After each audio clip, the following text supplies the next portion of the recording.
তো নমস্কার বন্ধুরা, তোমরা সবাই কেমন আছো অবশ্যই কমেন্ট করো।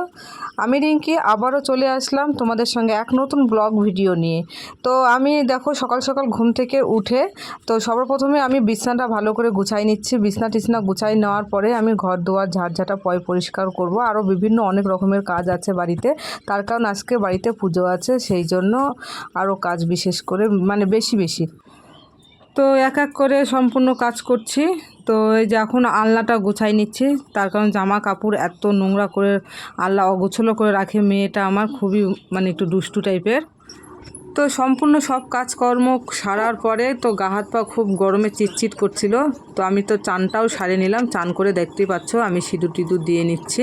তো সিঁদুর দিয়ে তো তারপরে আমি চলে আসলাম ঠাকুর ঘরে। আজ মঙ্গলবার, মঙ্গলচণ্ডী পুজো, আমরা সবাই উপাস করি। তোমরা কে কে উপাস করো অবশ্যই কমেন্ট করো।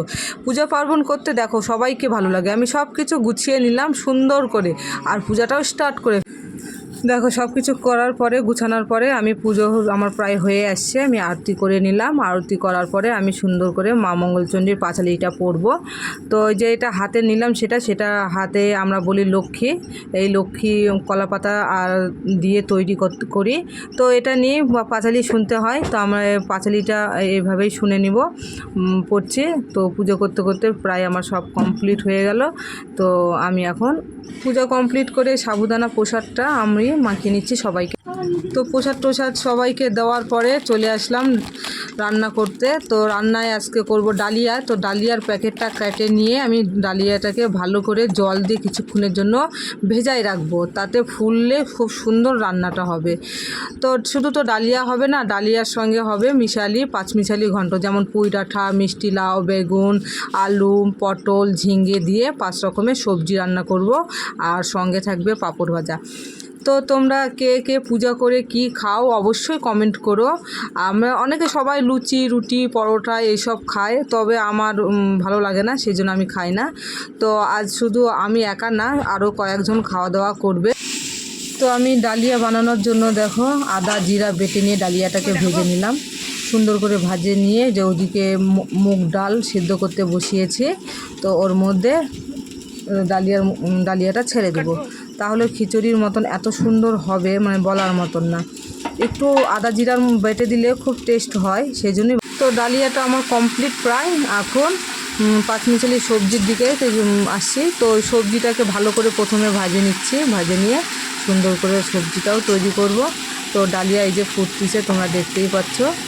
তো একটু নামানোর সময় ঘি আর চিনি দিয়ে নামাই নিব, তাহলে আমার ডালিয়া কমপ্লিট। আর তো তার সঙ্গে দেখো আমি পাঁপড়টাও সুন্দর করে ভেজে নিচ্ছি। তখন তোমাদের পাঁপড় ভাজা তো আমি দেখাতেই পারিনি। তো পাঁপড় না হলে খিচুড়ির সঙ্গে একটুকু মানায় না, তো পাঁপড় তো থাকবে। তো সব কাজকর্ম সারে খাওয়া দাওয়া সারে ঘুমিয়ে পড়েছিলাম। দেখো আমি মাঠ থেকে আবার আসছি বাড়ি। তো আমি ঘুটাগুলান সকালে খুলে গাছ থেকে খুলে শুকানোর জন্য রেখেছিলাম, তো শুকিয়ে গেছে বস্তায়। তো ওই যে বাড়িতে নিয়ে চলে আসছি, বাড়িতে নিয়ে এসে বারান্দায় রেখে দেবো, যার কারণ ওয়েদার খারাপ, বৃষ্টি হতে পারে। তো ওই যে ভালো করে রেখে দিলাম। তো সম্পূর্ণ কাজকর্ম সারে বিকালকার ঝাঁটাটাও সারে নিচ্ছে, তার কারণ নোংরা হয়ে আছে তো ভালো লাগছে না। তো ঝাড়ে আবার মাঠ। তো এই মধ্যে বিকালবেলা আমি মাঠে চলে গেছিলাম গরু ছাগল মাঠ থেকে নিয়ে আসবার জন্য। তো নিয়ে চলে আসছি বাড়ি। তো গরুর গোয়ালে গরু বাঁধে রাখবো ভালো করে, সুন্দর করে। গরুটা না বাঁধে রাখলে খুলে যায়। তো গরুকে ঘাসও দিয়েছি, ঘাস খাচ্ছে। তো খাওয়া হয়ে আর সব কিছু ভিডিও তোমাদের সঙ্গে শেয়ার করতে পারিনি, চরম গরম, রৌদ্র, ভালো লাগছিল না তাই। আর যে ছাগলকেও বাঁধে দিব ঘরে। তো তোমাদের ভালো যদি লাগে অবশ্যই লাইক শেয়ার সাবস্ক্রাইব করে দিও আমার পাশে, ভালো সুন্দর কমেন্ট করে আমার পাশে তোমরা অবশ্যই থেকো। আজকের মতন এখানেই, টাটা, বাই বাই।